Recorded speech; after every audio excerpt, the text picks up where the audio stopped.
Midterm review, 2019-2020 school year, Middletown High School. This is part 4. All right, so we'll finish it up here, 21 through 26, I think. Yeah.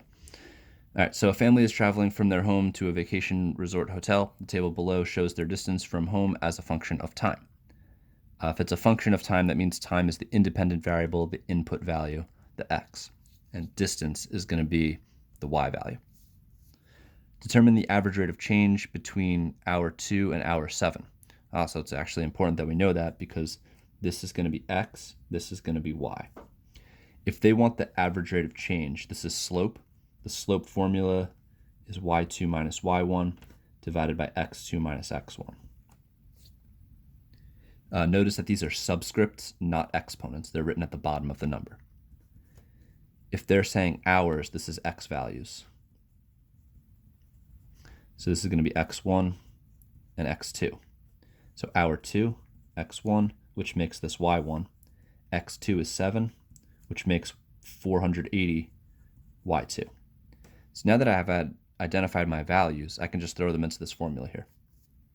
So y2, 480, minus y1, 140, divided by x2, 7, minus x1, 2.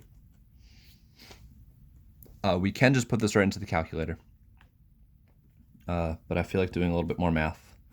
So 7 minus 2 is 5, 480 minus 140, 400 minus 100 is 300, 80 minus 40 is 40, so we'll get 340, and 340 divided by 5, and now I will use calculator, because I don't feel like doing that in my head.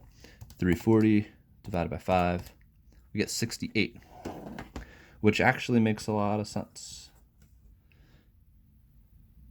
Although the speed limit usually is 65, so they're speeding. All right, so 68 miles per hour. It says including units, 68 miles per hour.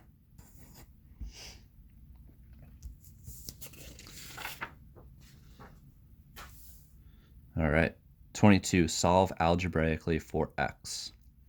Oh man, so it's not multiple choice, and they say algebraically, so we got to use our properties of equality and do this. Okay, so we'll start with some distributive property. I'll multiply the negative 1/3 by both of these, which will give me a negative 1/3 x. This is actually going to work out really nicely because we have a positive 1/3 x. 1/3 times 15. If I'm multiplying the fractions, I'll put this over 1. 1 times 15 is 15. 3 times 1 is 1, so I'll have 15 divided by 3, which is 5. It's negative, though, because negative times positive is negative.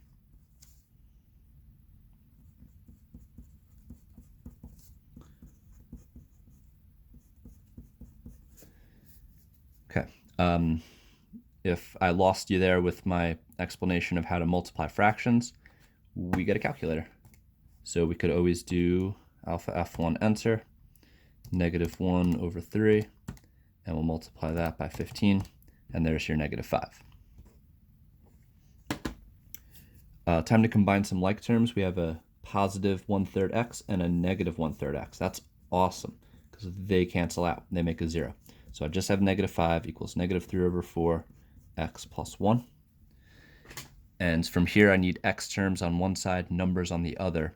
I only have numbers over here, so it's probably smart to just eliminate numbers from this side. So minus 1s. We'll go over here. Negative 5 minus 1 is negative 6. If you're struggling with just basic integer arithmetic, adding and subtracting just numbers, use the calculator. You get it, might as well use it. Negative 3 over 4x.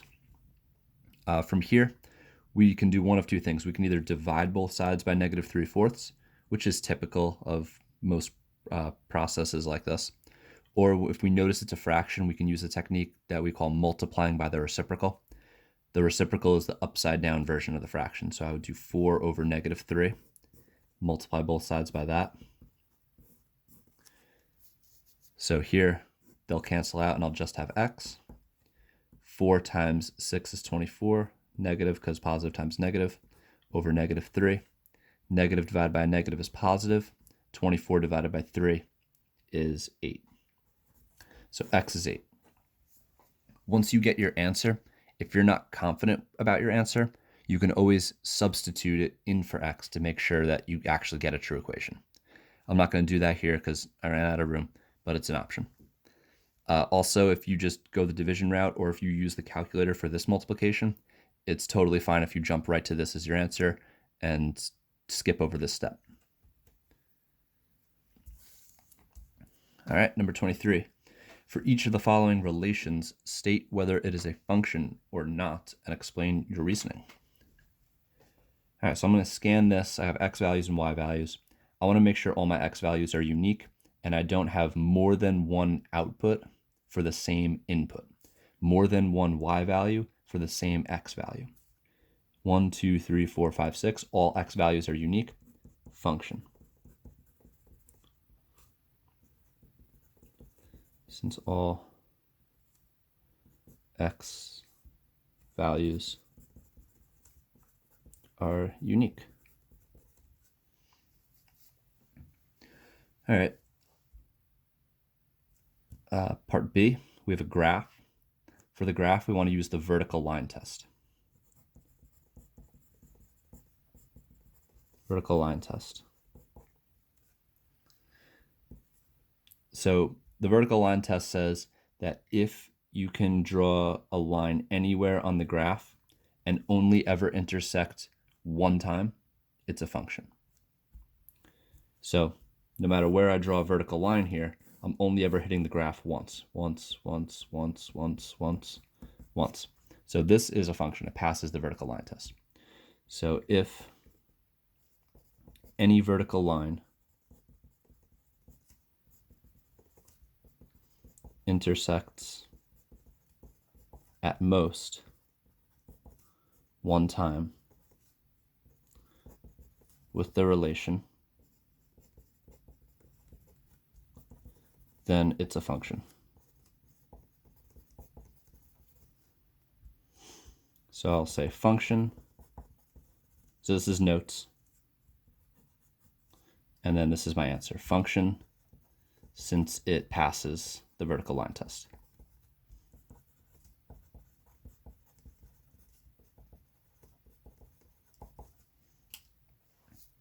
All right, looking at part C, we have an equation. Equations are tough because you're not about to sit here and plug in every possible value of x to make sure there's only one output for each input. So what we could do is make a graph. Clear, 3 square root x plus 1. Use the arrow key to get out of that, -2. Graph. So what do you think about this graph? Does it pass the vertical line test? Yes. Function. Since its graph passes the vertical line test.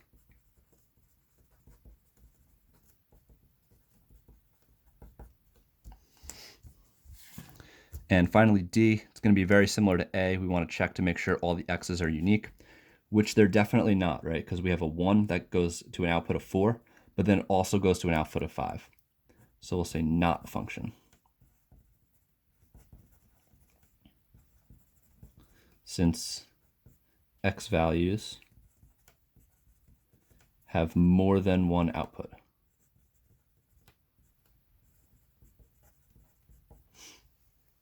All right, so it happens to be that all the inputs have more than one output, but let's say only the 1 went to 2 things and everything else just went to one thing, it would still not be a function. It only takes one x value to ruin it if it has multiple outputs.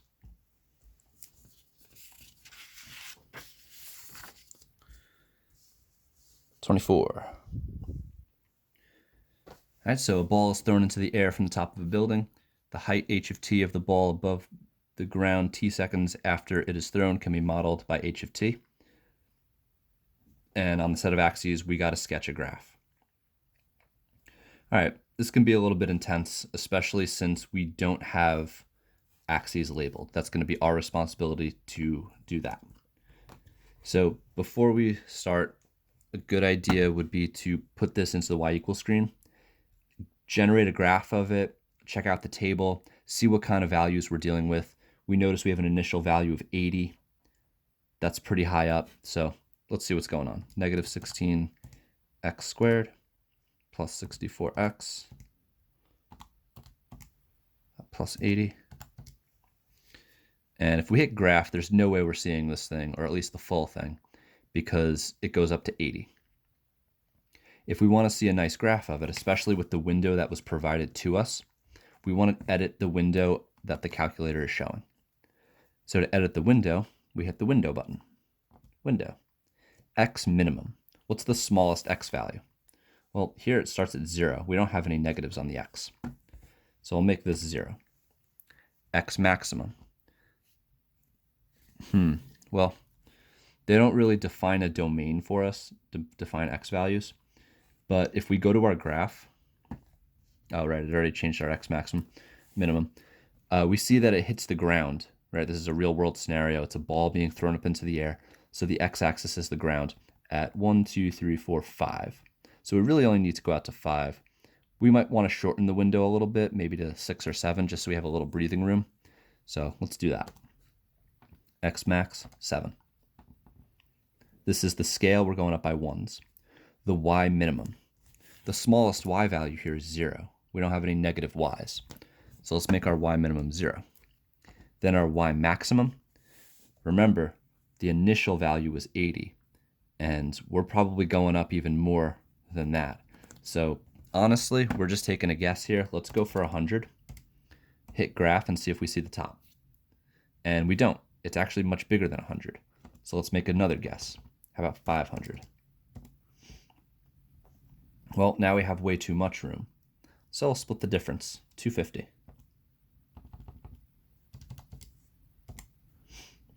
That's pretty good. But I don't know, we still do have a lot of dead space. So at this point, it's entirely up to you. If you want to put your graph on this axis with that scale going from 0 to 250, that's your call.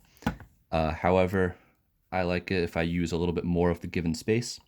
So I'm going to go back to my window and let's see what 175 does for us. I like 175. So I'm going to use 175. All right. So on the x-axis, I'm going from 0 to 5. That's all I need. I mean, I can have a little dead space after that, but I just have to get up to 5. So I want to make a nice amount of boxes spreading out my x values because I don't want this huge graph only in the far left of this provided grid. So maybe like every 4 boxes could be a 1 value. 1, 2, 3, 4. 1, 1, 2, 3, 4. 2, 1, 2, 3, 4.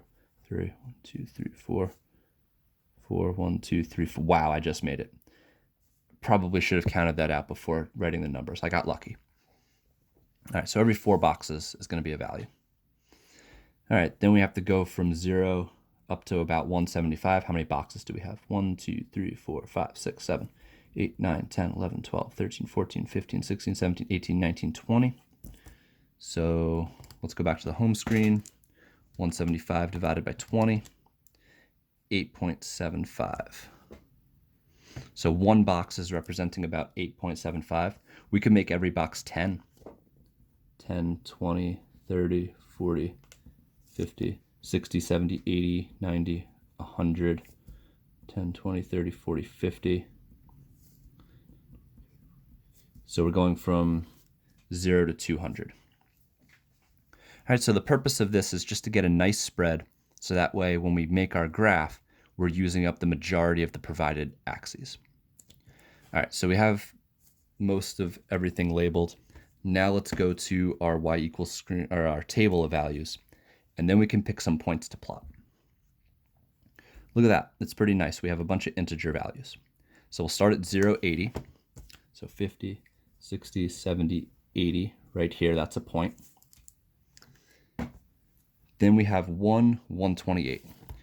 1 I actually have labeled here, so I need to make sure I'm exactly on this vertical line. However, 128 is not going to be a perfect grid line, a definite point, if you will. So 110, 120, 130, so it's going to be just about to 130. So I'll put that point right here. Then for 2, I have 144. So let's go all the way up to, here's 150, and here's 140. So 144 is going to be almost to 150. Then all the other points are mirrored. All right, we're back to 128, back to 80, and then we hit the ground at 5. So we'll hit the ground at 5.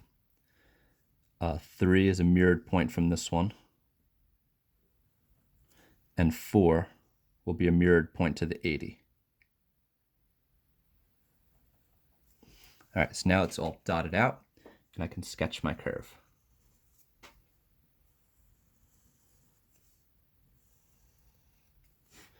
Okay, so there's my curve. Finally, they want the coordinates of the vertex, or turning point. That's another word for vertex, turning point. And we need to explain its meaning in the context of the problem. So the vertex is right here. Vertex. That's where it stops increasing and starts decreasing. So we'll say the vertex, which is, we can check our table for that. That happened at 2, 144. The vertex, 2, 144, and explain its meaning in the context of the problem. So what's going on in this problem? A ball is thrown into the air from the top of a building. So we're talking about the height of a ball with respect to time. Time is the x value, so 2 is the x value, the time, and 144 is the height, that's the y value. So the vertex 144 means the ball was 144 feet off the ground after 2 seconds.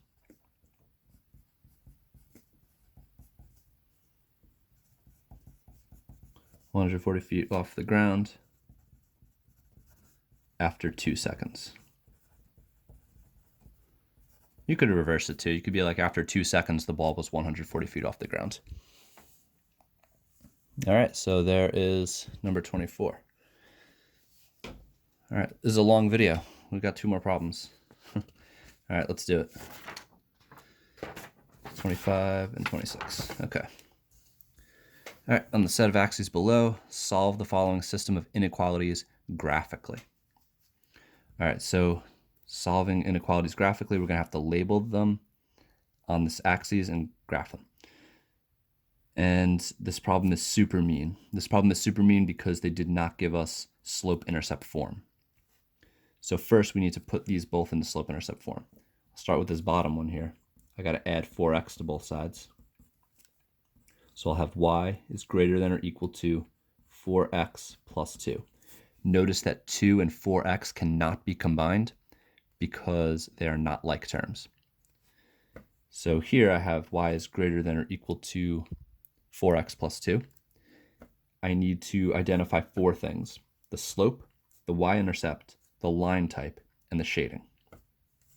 So I'll use this space over here. Slope is going to be 4. That's the coefficient of x. The y-intercept is the constant. That's 2. My line is going to be solid. That is determined by the inequality. If I have the line underneath the inequality, it's a solid line. Just like with the open circle and the closed circle, it takes more ink to draw the line. It takes more ink to make a solid line. Shading. That's going to be above because it's a greater than. Above. All right, so let's graph it. We'll start at a y-intercept of 2. 1, 2, 3, 4 over 1. That's my slope. 1, 2, 3, 4 over 1. 1, 2, 3, 4, left 1. 1, 2, 3, 4, left 1. Okay, so there's my line. Solid line. Do I have a ruler handy? Perhaps. I got a notebook. Let's use the notebook. Is this a good idea? I hope it's a good idea. Yeah, it was a good idea. It worked. All right, There's my line, solid, because I have the line underneath. And then the shading is going to be above. A good way to check the shading is look at the y-intercept. If it's above the line, larger y-intercept values should be colored in. Also, what you can do is plug in a point from one side or the other of the line. If the point works and makes the inequality true, it should be shaded.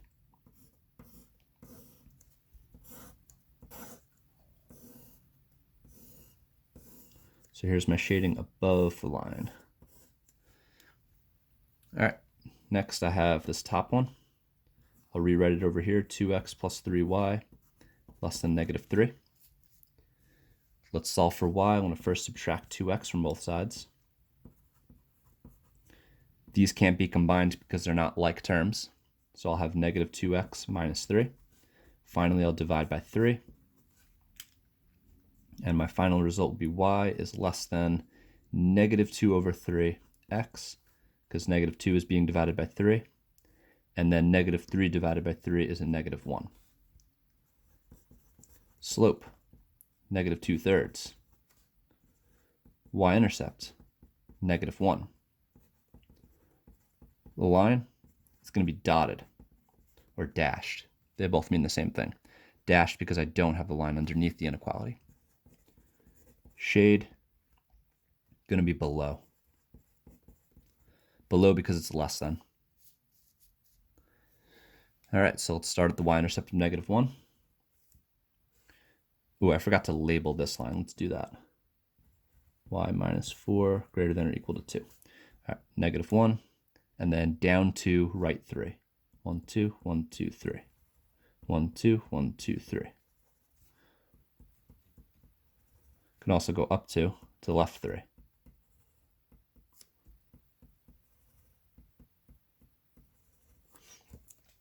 All right, this one needs to be dashed.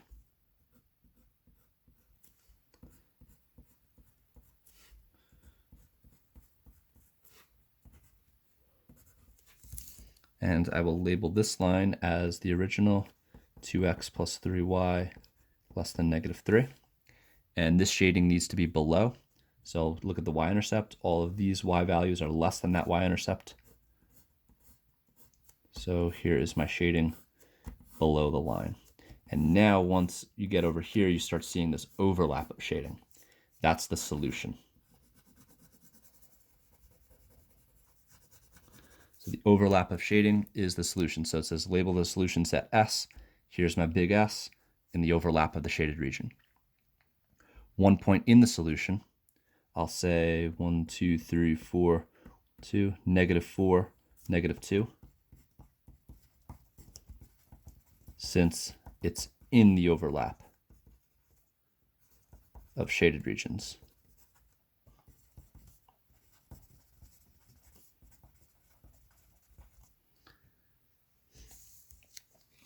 We also have 1 point that is not in the solution set, 5, 5. 1, 2, 3, 4, 5. 1, 2, 3, 4, 5. All right, this is not in the overlap of shaded regions.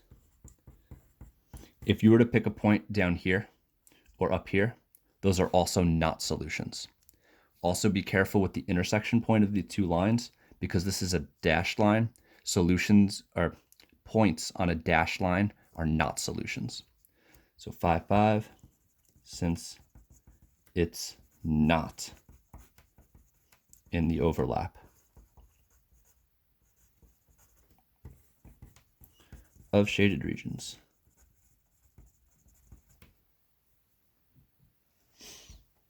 All right, one more. 26, a used bookstore also started selling used CDs and videos. In the first week, the store sold a combination of 40 CDs and videos.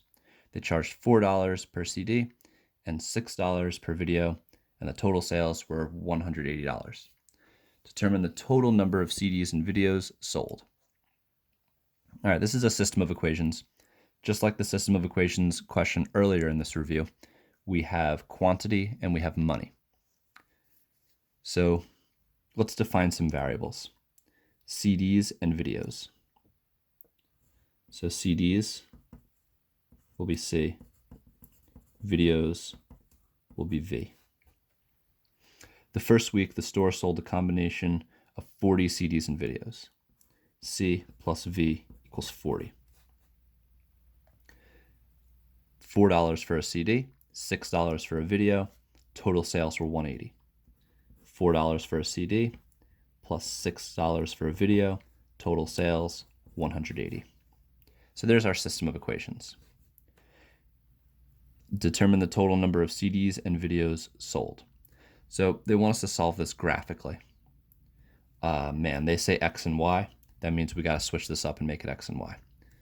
All right, let's make this X, we'll just make this Y. So we have X plus Y equals 40. And we also have 4X plus 6Y equals 180.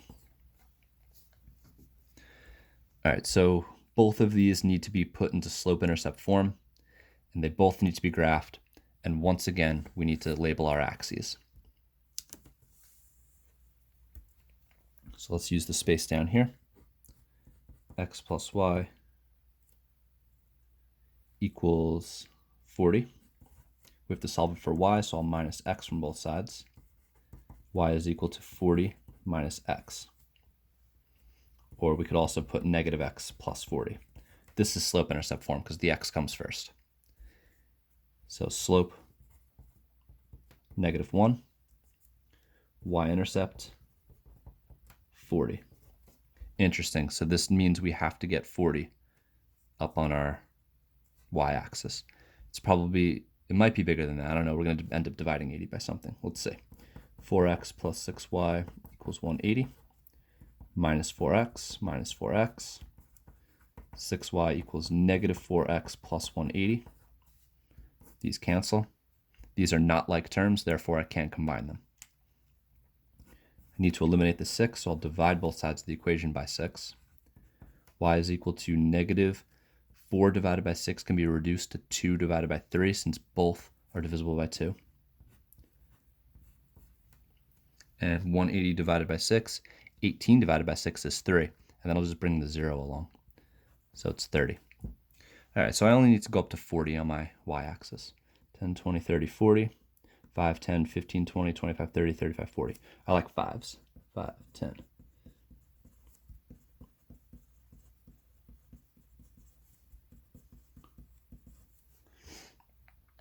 Then my x-axis, we want to see how far we need to go for the x's. Okay, so if we're starting, if we went by ones, 1, 2, 3, 4, 5, 6, 7, 8, 9, 10. They want to know if 20 CDs could have been sold. 20 is my x value. So if I went by 2s, 2, 4, 6, 8, 10, 12, 14, 16, 18, 20, that would get me to my 20.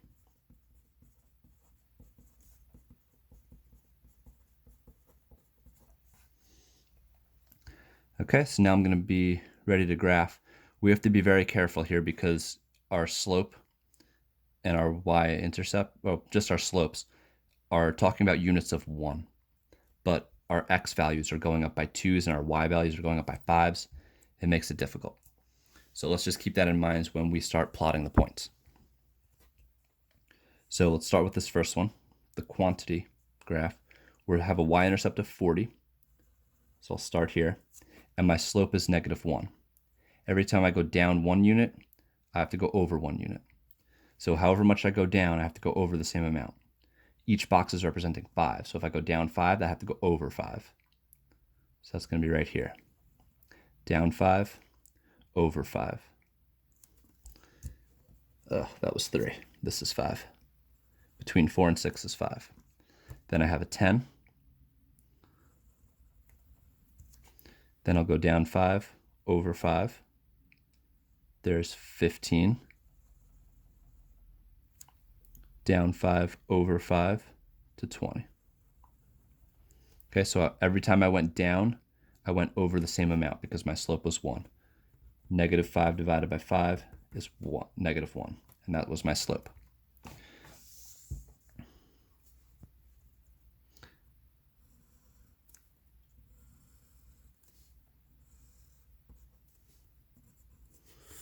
Okay, so here is my quantity. It's my quantity line. X plus Y equals 40. All right, then I have my money line. This has a y-intercept of 30. Okay, I'm going to go down 2 over 3. So down 2. All right, this is kind of tricky with the y, so I'm going to make it down 10. So 2 over 3. I'd have to multiply by 5. Multiply by 5. So negative 10 over 3 times 5 is 15. So I'll go down 10 over 15. 5, 10, and then over to 15.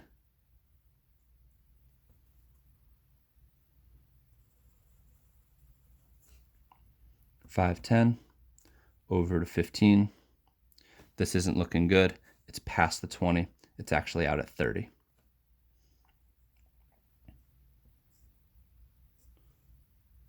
Somewhere out here. So we don't have an intersection at 20. So here's 20. CD's was X. So at the X value of 20, we don't have an intersection. We'll say no, since there is no intersection